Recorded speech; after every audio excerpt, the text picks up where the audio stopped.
সবার সামনে বলা যাবে না।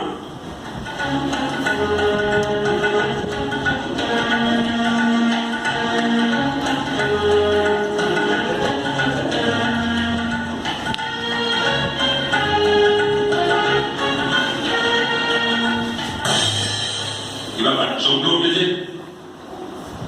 ভালো করে শোনো। যদি কাউকে কিছু বলেছ তাহলে তোমার গর্দান যাবে, এটা কিন্তু বলে। এই সুযোগে ভুলিয়ে পালিয়ে রাজার থেকে কিছু আদায় করে নিতে হবে। কি বিড়বিড় করে কথা বলছো? চলে বলো। আমি কাউকে কিছু বলবো না। আপনি আমাদের দেশের রাজা, আপনার কথা শোনাই আমাদের ধর্ম। আপনি যদি কিছু একটা আমার করে খাওয়ার ব্যবস্থা করে দেন, আমি মাঝি। কি করতে চাও? আমি আপনার কেটে সাফ করতে চাই। বাজার করে চুল কাটতে হবে না না, আমি আপনার চুল কাটার কথা বলছি না রাজমশাই। আপনি যদি অনুমতি দেন, জঙ্গলের গাছ কেটে পরিষ্কার করে কিছু কাঠ বিক্রি করে দুটো পয়সার মুখ দেখতে পাই, টাকা দিয়ে কোনো রকমই আমার সংসারটা চলে যায়। এই যা পালিশ করে কি, যা যা যা। কিন্তু মনে রাখিস, আমার গোপন কথা যদি কাউকে বলেছিস, প্রাণে বাঁচবি। ঠিক আছে ঠিক আছে, কাউকে বলবো না। আপনি আমার এত বড় উপকার করলেন, কাউকে বলবো না।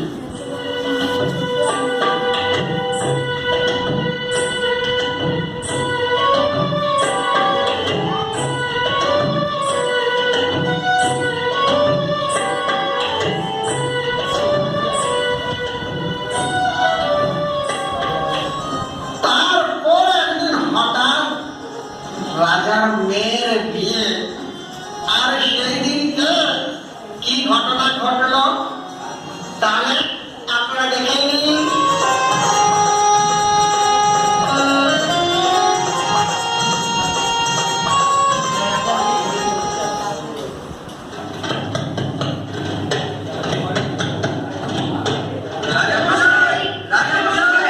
আমাদের সর্বনাশ হয়ে গেছে, আপনি কিছু একটা করুন।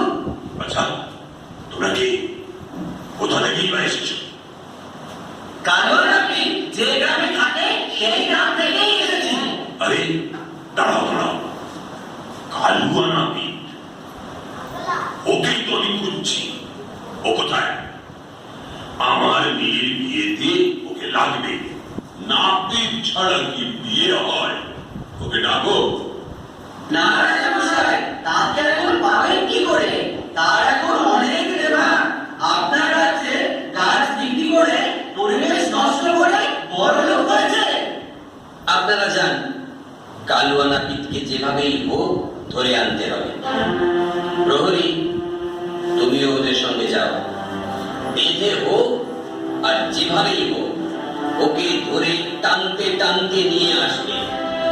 তারপর রাজামশাই আপনাদের সব কথা শুনবেন। কালুয়া হজম কোথায়? সে বদমাস শয়তানটা, তোরা গর্দান দেব। চলা চলা কথা ডাক পাখি।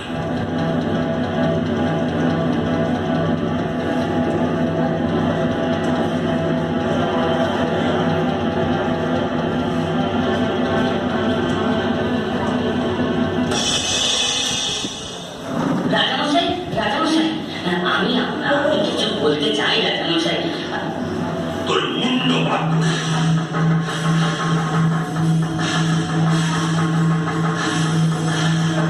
বললে তোকে আস্ত রাখবো না, তোর গর্দান দেব।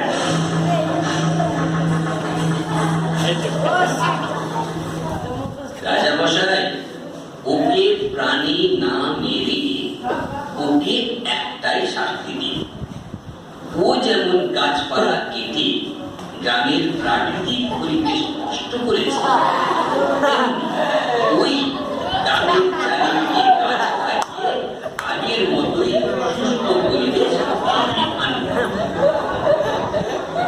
সে তো বুঝলাম, কোথায় গাছপালা? কালুয়া নাপিত তো সব জঙ্গল কেটে সাফ করে দিয়েছে। রাজা মশাই, আপনি চিন্তা করবেন না, আমরা সবাই অনেক গাছ লাগাবো, আর এই গাছ থেকে শুদ্ধ বাতাস, ফুল, ফল, ছায়া আর কত কি পাবো। আবার আমরা এই গ্রামের সুস্থ পরিবেশ ফিরিয়ে আনবো। তবে মহারাজ, গাছ লাগিয়ে পরিবেশ সাজানোর সাথে সাথে পরিবেশকে পরিষ্কার পরিচ্ছন্ন রাখাও আমাদের সকলের কর্তব্য। এটা মনে রাখতে হবে, না হলে আমরা আবার সকলের রোগে ভোগে মরবো যে মহারাজ। চলো সবাই মিলে গাছ লাগাই, প্রাণ বাঁচায়।